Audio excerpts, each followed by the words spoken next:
নবীজি বলছেন যে রাতের কিছু অংশে, পুরো রাত না কিন্তু, রাতের কিছু অংশে আমি আবার আল্লাহর কাছ থেকে মেরাজ করে আমি দুনিয়াতে এসেছি।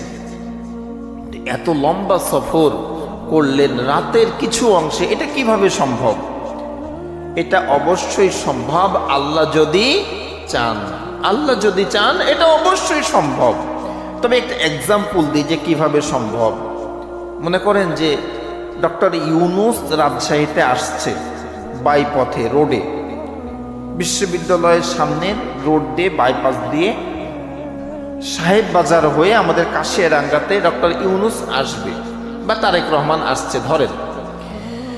তো ডক্টর ইউনুস যখন বিশ্ববিদ্যালয়ের কাছে গাড়িতে আছে, তখন থেকেই কিন্তু যিনারা ট্রাফিক আছে, পুলিশ আছে, রাস্তা ফাঁকা করবে, কথা ঠিক কিনা, সব যানবাহন বন্ধ করে দিবে, দিয়ে রাস্তাটা ফাঁকা করবে। কেন?